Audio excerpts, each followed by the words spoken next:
ఆమేన్. ఈ దినము church of south India వారు దక్షిణ సంఘ వారు మనకి ఇచ్చిన అంశము క్రిస్మస్ తర్వాత రెండవ ఆదివారము అందరికీ దేవుని ప్రేమ ఆవిష్కృతమగుట. అందరికీ దేవుని ప్రేమ ఆవిష్కృతమగుట అనే ఆవిష్కృతమగుట అంటే వెల్లడి అగుట అనేటిది మనం ఈరోజు ధ్యానించనై ఉన్నాం మనకి ఇచ్చినటువంటి అంశాలలో.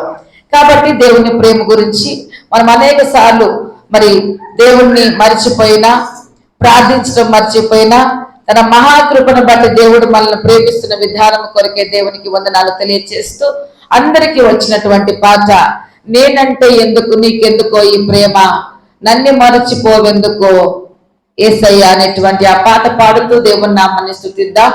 దయచేసి మనమందరము కలిసి దేవుని నామాన్ని ఘనపరచుదాం అనే విషయాన్ని మీకు తెలియజేస్తా ఉంటున్నాను. అందరికి వచ్చిన పాటే. దయచేసి పాటలు ఏకీభవిస్తూ చప్పట్లు కొడుతూ దేవుని నామాన్ని మహిమపరచుదాం. హల్లెలూయా, హల్లెలూయా. నేనంటే నీకెందుకు ఈ ప్రేమ, నన్ను మరచిపోవెందుకు, నా ఊసే నీకెందుకు ఓ యేసయ్యా, నన్ను విడిచిపోవెందుకు, నేనంటే నీకెందుకు ఈ ప్రేమ, నన్ను మరచిపోవెందుకు, నా ఊసే నీకెందుకు ఓ యేసయ్యా, నన్ను విడిచిపోవెందుకు. కష్టాలలో నష్టాలలో వ్యాధులలో బాధలలో కన్నీళ్ళలో తడగంటలో వేదనలో శోధనలో నా ప్రాణమైన ప్రాణమా, నా ప్రాణమా,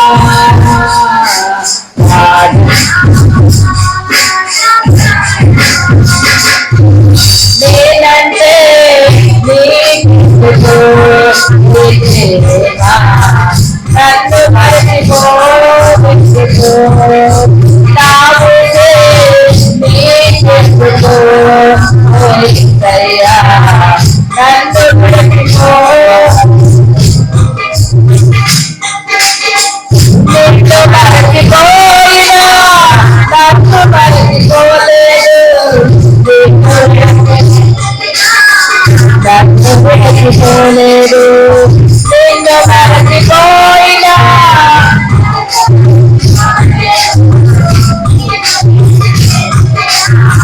నన్ను విడిచిపోలేదు. ఎందుకింత ప్రేమ నాపై యేసయ్యా, ఎందుకింత ప్రేమ నాపై యేసయ్యా, ఎందుకింత ప్రేమ నాపై,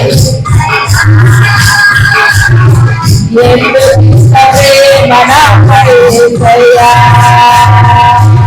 ఏడవో నీ బంధము నా ప్రేమము కాలలేని ప్రేమను, ఏడవో ఈ బంధము నా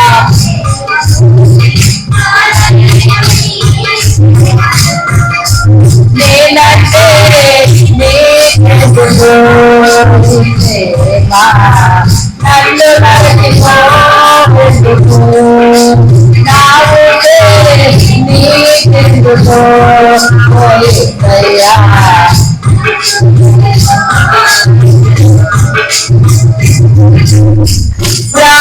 ప్రార్థించకపోయినా పలుకరిస్తూ ఉంటావు, మాట వినకపోయినా కలవరిస్తూ ఉంటావు, ప్రార్థించకపోయినా పలుకరిస్తూ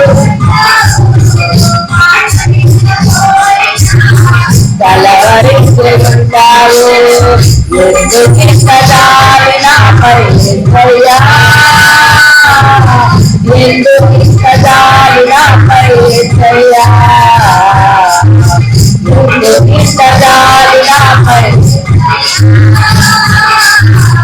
నిండు ఆపరేసయ్యా ఏ బలమో ఏ బంధమో నా ప్రేమముకి ఆలలేను నీ ప్రేమను ఏ బలమో ఏ బంధమో నా ప్రేమముకి ఆలలేను నేనంటే నీకెందుకు నన్ను మరచిపోవెందుకు నా ఊహే నీకెందుకు నన్ను విడిచిపోవెందుకు కష్టాలలో నష్టాలలో యాతనలో బాధలలో కన్నీళ్ళలో కడగంటలో వేదనలో శోధనలో నా ప్రాణమైన ప్రాణమా నా ప్రాణమా ప్రాణమా నా ప్రాణమా ప్రాణమా నా ప్రాణమా హల్లెలూయా. ప్రభునందు ప్రియమైన వారులారా, మీ అందరినీ 2026వ సంవత్సరము మొదటి ఆదివారం ఆరాధనకు ప్రేమతో ఆహ్వానిస్తున్నాము. వాక్య ధ్యానంలోకి మనం వెళ్దాం. దేవుని మహాకృపను బట్టి దేవునికి ప్రార్థన చేసుకొని పరిశుద్ధ ఆత్మదేవుడు తన వాక్యము ద్వారా మనల్ని బలపరిచి ధైర్యపరిచి ముందుకు కొనసాగింప చేయలాగున ప్రార్థన చేసుకుని వాక్య ధ్యానంలోనికి వెళ్దాం. ప్రార్థన. మహాపరిశుద్ధుడ, మహోన్నతుడ, మహాగణ గొప్ప దేవ, సర్వాధికారి, సర్వోన్నతుడ, సర్వశక్తిమంతుడ, సకలాశులకు ఆనబుద్ధుడ, మీ ఘనమైన శ్రేష్టమైన పరిశుద్ధమైన నామమునకు వందనాలు, స్తోత్రాలు. అయ్యా, నిజముగా నీ ప్రేమ ఎంతో గొప్పది. అనేక సందర్భాలలో మేము మరిచిపోయినా, మేము ప్రార్థించకపోయినా అయ్యా మమ్మల్ని పలకరిస్తూ, అయ్యా మాతో మాట్లాడుతూ, మమ్మల్ని ధైర్యపరుస్తూ, అయ్యా మీరు మా ఎడల చూపినటువంటి గొప్ప ప్రేమ కొరకే నీకు వందనాలు. ఆ ప్రేమను మేము వర్ణించలేం, వివరించలేం. తండ్రి నీకు స్తుతులు స్తోత్రాలు చెల్లిస్తున్నాం. ఎందుకయ్యా నీకంత ప్రేమ? అయ్యా మమ్మల్ని ఆశీర్వదించటకే కదా, మమ్మల్ని దీవించటకే కదా, మేమందరం మీ బిడ్డలుగా అవుటికే కదా ప్రభు. నీకు స్తోత్రాలు. అందరి ఎడల నీ ప్రేమను ప్రభువా వెల్లడిపరిచారు. నీకు స్తోత్రాలు. ఎనలేని నీ ప్రేమను బట్టి నీకు వందనాలు చెల్లిస్తూ, అయ్యా చేరవలసిన బిడ్డలందరి బట్టి నీకు వందనాలు చెల్లిస్తున్నాం. వాక్యం ద్వారా నన్ను, మమ్మల్ని, మా అందరినీ అందరినీ కూడా బలపరిచి నీ ప్రేమలో అయ్యా మేము కొనసాగించుటకు సహాయము దయచేయమని యేసుక్రీస్తు నాన్న ప్రార్థించడానికి వేడుకొచ్చున్నాము తండ్రి. ఆమేన్. ఎస్ ప్రభునందు ప్రియమైన వారులారా, దయచేసి గమనించండి. దేవుని మహాకృపను బట్టి మనము 2026వ సంవత్సరంలోనికి అడుగు పెట్టా. ఇది దేవుని ప్రేమ. ఈ రోజు మనకిచ్చినటువంటి అంశాన్ని మనము జ్ఞాపకం చేసుకున్నట్లయితే అందరికీ దేవుని ప్రేమ ఆవిష్కృతం అగుట, వెల్లడి అగుట అనేటువంటి అంశాన్ని మనము జ్ఞాపకం చేసుకుంటున్నాం. దేవుడు ఏ ఒక్కరినో సపరేట్ గా ప్రేమించలే, పక్షపాతం చూపించలే. కుల, మత, ధనిక, పేద అనేటువంటి తేడా దేవుడు ఎవ్వరికి కూడా చూపించలేదు. అంటే దాని అర్థం ఏమిటి అంటే యేసుక్రీస్తు అందరికీ ప్రభు. ఆ ప్రభువు ఏం చేశారు అంటే మనకి ఈరోజు ఇచ్చిన అంశం ప్రకారం అందరికీ తన ప్రేమను వెల్లడిపరిచారు. అందరికీ వెల్లడిపరిచారు. ఇక్కడ కూర్చున్న ప్రతి ఒక్కరికి వెల్లడిపరిచారు. ప్రతి కుటుంబానికి వెల్లడిపరిచారు.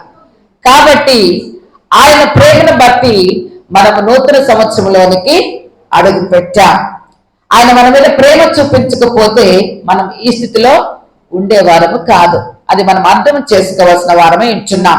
అందుకు గాను ఆయనకు మనం ఏమి చెల్లించాలి అంటే కృతజ్ఞతలు చెల్లించాలి. ఏం చెల్లించాలి? కృతజ్ఞతలు చెల్లించాలి. మొదటిగా ఆయన్ని మనం ప్రేమించాలి.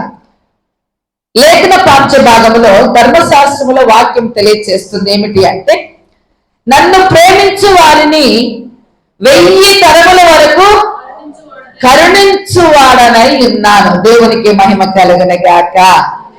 మరి మన వెనక చూస్తే మన పితరుల జ్ఞాపకం చేసుకుంటే 1000 తరాలు అయిపోయినాయా? ఆ 1000 తరాల వరకు కూడా నువ్వు దేవుని కనుక ప్రేమిస్తే నీ తరువాత 1000 తరముల వరకు ఆయన కరుణను పొందుకుంటావు. దేవుని వాగ్దానం ఇది. దేవునికి మహిమ కలుగును గాక. 1000 తరముల వరకు ఆయన ప్రేమ. పాడుకున్నటువంటి పాటలో, అయ్యా నేను ప్రేమించకపోయినా నీవు నన్ను ప్రేమించావయ్యా, నేను ప్రేమించకపోయినా నీవు నన్ను, నేను ప్రార్థించకపోయినా. ఎన్నిసార్లు మనము ప్రార్థన చేయకుండా ఉండి ఉండొచ్చు, అయినా కూడా ఆయన ప్రేమను మన మీద వెల్లడిపరుస్తూనే ఉన్నారు, ఆయన చూపిస్తూనే ఉన్నారు. ప్రియ దేవుని సంగమా, దేవుని బిడ్డలారా, మనము జ్ఞాపకం చేసుకున్నట్లయితే దేవుని వాక్యాన్ని దయచేసి గమనించండి. ఈ లేఖన పాఠ్య భాగంలో, ఉత్తర పత్ర లేఖన పాఠ్య భాగం ఒక్కసారి మనము జ్ఞాపకం చేసుకున్నట్లయితే 136వ దావీదు కీర్తనలో ఇశ్రాయేలు జనాంగం మొత్తము కూడా ఏ రీతిగా ఆశీర్వదించబడినదో, ఏ రీతిగా దీవించబడినదో, ఏ రీతిగా ప్రభు యొక్క ప్రేమను పొందుతుందో ఇక్కడ ఈ యొక్క కీర్తనలో మనము జ్ఞాపకం చేసుకుంటున్నాం. మొదటి కీర్తన దగ్గర నుంచి ప్రభునందు ప్రియమైన వారు గమనించండి. వారి జీవితంలో చాలా సందర్భాలలో ఇశ్రాయేలు ప్రజలు దేవునికి దూరం అయిపోయి చాలా సందర్భాల్లో సడుగుకుంటున్నప్పటికీ, గొడుగుకుంటున్నప్పటికీ దేవుడు వారిని విడిచిపెట్టలేదు. అవునా కదా?